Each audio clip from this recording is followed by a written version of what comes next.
So today's retracing of the steps story has to do with getting a cervical cerclage during my pregnancy journey, right? Our pregnancy journey. Yeah. Last week we talked about how we implanted the embryo in my body and things were going all right until They threw her on bed rest. boom. Yeah. So shout out to Dr. Steve Rad. He is the name of our doctor who is our fetal medicine high risk pregnancy doctor. Pretty much anyone over the age of 35 is considered a geriatric pregnancy. And that is hard on the ears, let me tell you. But She fucking hated hearing it because they don't just say it once. They say it, and we didn't just go to one doctor. We actually tested. We went to a few doctors first to see, and they all hammer that away. So it was glass. You're really old. It was nails on a chalkboard to her. So make after sure. a while, you know what I mean? She just is. How often do they have patients that are no? But Dr. Steve Rad only sees people from 35 and up. Yeah, and who was that other guy that we went to? That crazy. Yeah. There was a line to see him. He was fucking like a Thank God. mean He fuck. would have let me die. Yeah, he was a mean fuck, that guy. And he would have never caught the cerclage. Yes, he was ever. like the soup Nazi of doctors, bro. Yes. He was whoa. Yeah. Yeah. He was and we a went to mean see man. him first, so we had no chain of, we had no other reference, you know what I mean? I'm like, this is how they are, I guess. It's fucking, he was so intense. The first day we waited for so 3 hours. Intense, bro. Yeah. 3 hours, dude. It was 3 hours. And then, but by the end of 3 it, hours. He didn't say. He grunted and worst bedside manners. Yeah, it was crazy. And then like she said, Dr. Rad, who was the one we went with, and he was just a night and day difference between that other guy. That other guy was crazy. So the first doctor, it's important to love your doctors, you guys. And if you don't get a good vibe, dip. Get out of there, find somebody else, and make sure that you're not even if it's being a foot polite. doctor. You know what I mean? Yeah. Whatever it is, man, just make sure you Absolutely. Well, I don't know, man. I guess if you need a surgeon or some shit, he was the best. But that guy was fucking. When I left, I'm laughing it now. That was crazy. When we left the appointment, he was like, "It was 3 hours. It was fucking 3 hours. She's not lying. It was 3 hours we were in there. Yeah, it was but crazy." At the end of the appointment, he gave me this big compliment, your uterus is very young. Yes. For your age. It was something backhanded. It was you good. Know what I mean? But then, backhanded. For your age, you have a very young uterus. So we are almost halfway through our pregnancy, which is almost 20 weeks. And we go to one of the most important appointments of your pregnancy is at 14 to 16 weeks, because there are things that they can see in the development of the fetus at that time. And everything had gone great, thank God.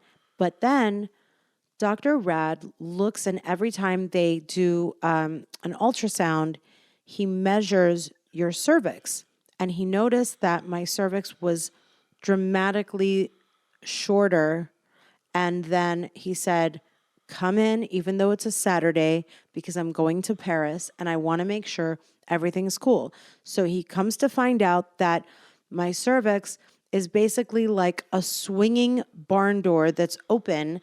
And now the fetus is at totally capable of just falling, preterm birth, early labor, miscarriage, just all the worst things in the world. Well, and again, just to this is right around Christmas. Yes. There's no reason for him to have said for us to come in. He could have just as easily said, hang on, I'll see you on Monday. He was going to Paris, but it wasn't for a week. He was going to be gone for another few days.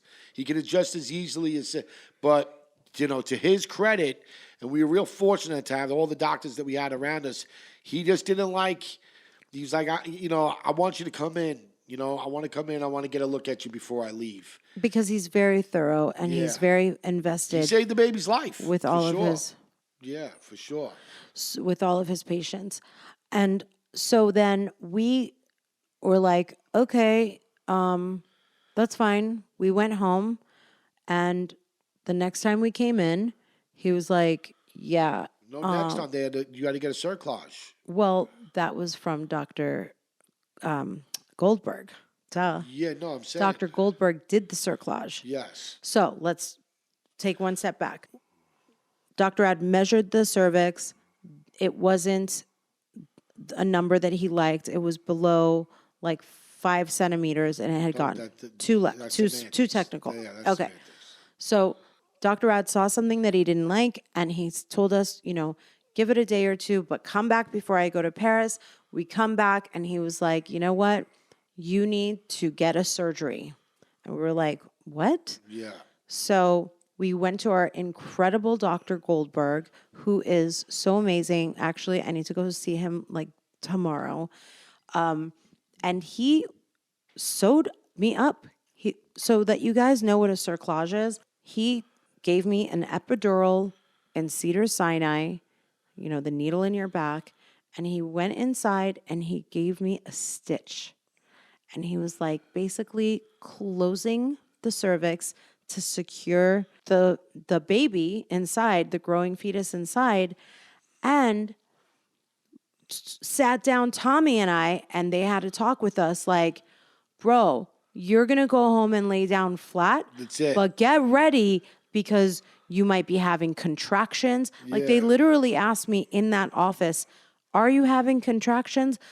They sent us to the maternity ward, and they actually hooked us up to the monitor that is checking to see if you have contractions and if this opening is dilated enough for you to have the baby halfway through.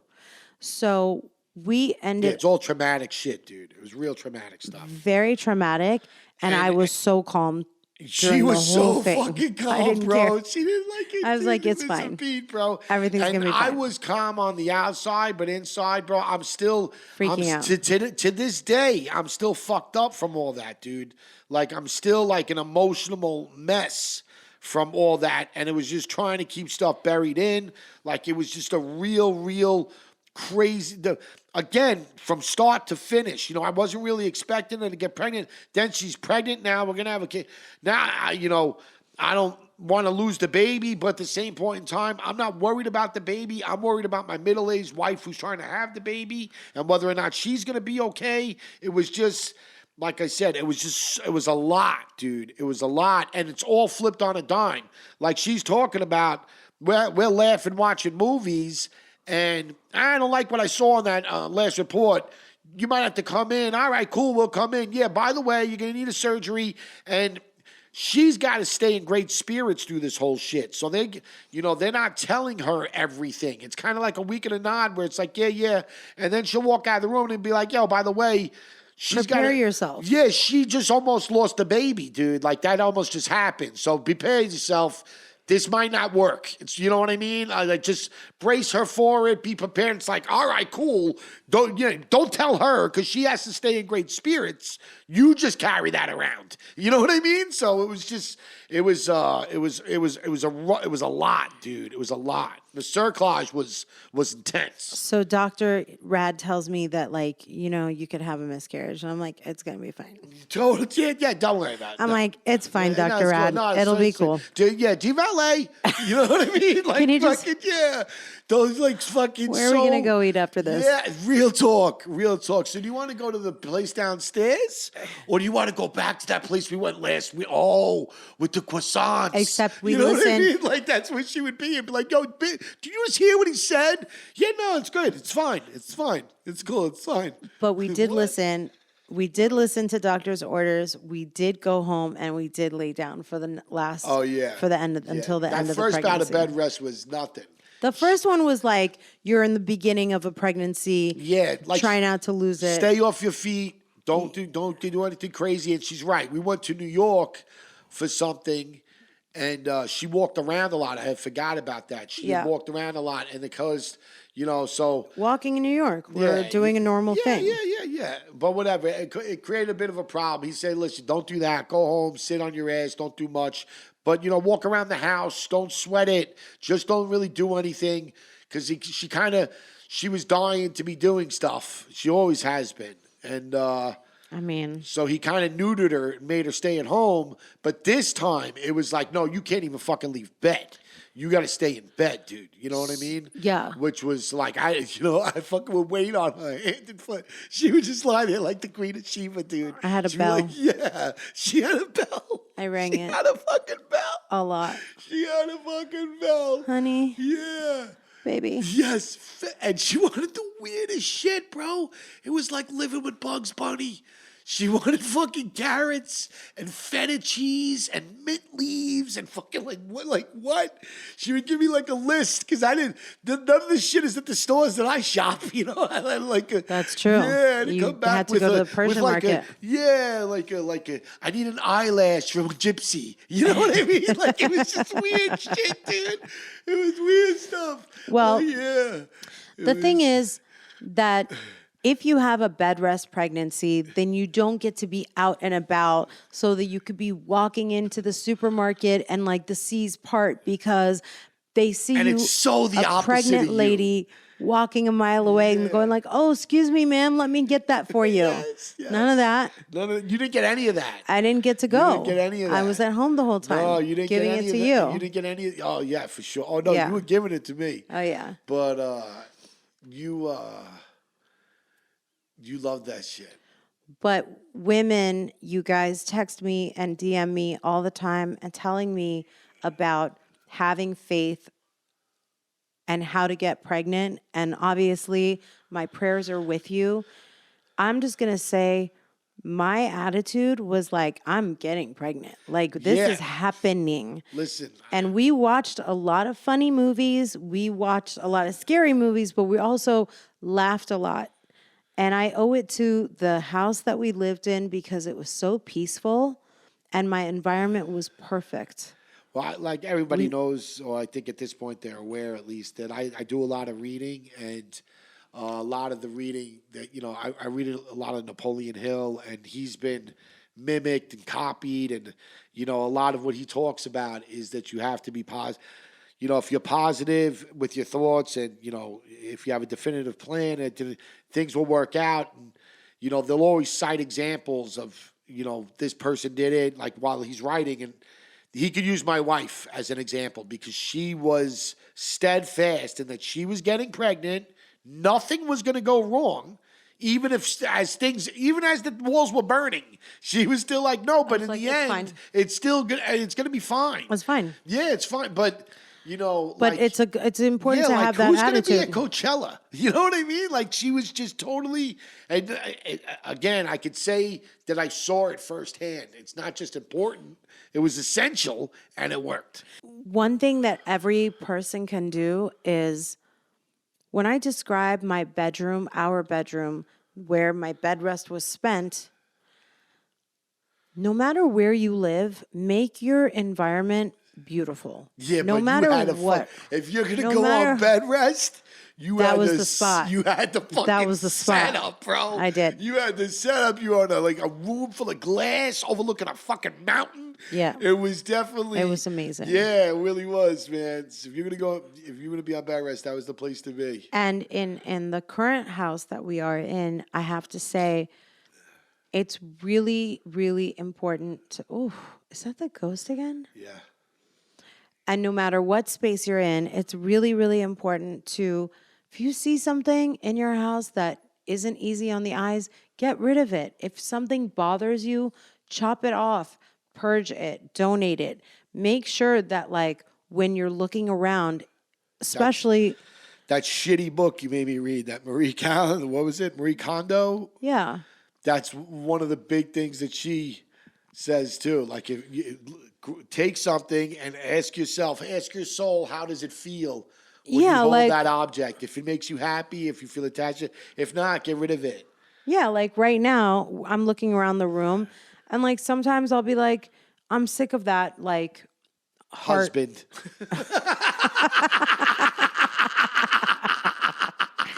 I was gonna say that heart that I got from the dollar store. Like, I'm not sick of it. It's cute. Oh shit, it was shaking. It's fine. No, like this pampas grass that I'm looking at. Like, there's gonna be a day where you're gonna be like, you know what? Fuck this pampas grass. Who fuck likes pampas grass? You know, like sometimes things are great until they're not. You know, Yes, it could be a votive candle that gives you life, and then you're like, that candle is dusty. I'm Or gonna a goldfish. no, I'm never gonna get rid of my goldfish. There, No. we're gonna move into an aquarium. Really? Yes, we're Oh, gonna okay. move into the aquarium of the Pacific. But my point is, you guys, when you're doing your thing, you open your eyes, you see the first thing that you see when you wake up. Don't be afraid to give your vibes of your house a glow up. Don't ever deny yourself of doing it on any budget. You know, decluttering doesn't cost money. No. No, it doesn't. It doesn't. Because it's decluttering. Yeah, it's getting rid of It's not shit. acquiring Yeah, anything. it's getting rid of stuff. And you'll be so happy. You will be so happy. Okay, so You have anything else on the cerclage experience? I just, like I said, it was just, fellas, if there are any guys out there listening, it's just support your broad, bro. They go through a lot to have your kids, man. That was a real traumatizing experience, the cerclage. But again, we have fun, man. She used to just sit on the bed like Tattoo from Fantasy Island. The planes would land in Burbank Airport, and she would get so excited. Every time a flight. Another one. Tommy, come here. I love Come seeing here. airplanes. Come here. Look, here comes another one. I love to see a plane go Another by. plane. Come here. Look, another plane. Where do you think they're going? What do you think they're doing? And we saw a view of downtown You fucking LA. Freak. And yeah, it was just the best thing ever. Yeah, it was the best cerclage experience ever.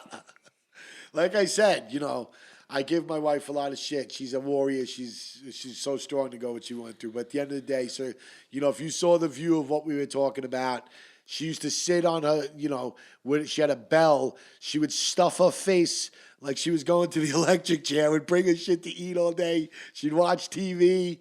You know, there are people that would, you know, get their feet cut off to go on that type of bed rest. Yeah. Yeah. Well, most people see bed rest as a punishment. Yeah, not You you. You leaned in. I did. You leaned in. It's like pandemic. Everyone was like, we're going to have to stay She home. lined around like Cleopatra, bro. Cleopatra, like, yo, man, some family with the fig leaf. Well, Where are my grapes? I'm giving birth to the golden child. he is cute. Yeah, he is special, man. He really is. He really is. But that was all you know, a crazy experience, man. It's crazy. It is crazy. I definitely hope that anybody out there that has a baby or is having babies has it, you know, with no stress, you know, just health and happiness and no problems. Because that Absolutely. shit is fucking crazy, dude. Absolutely. That'll take years off you.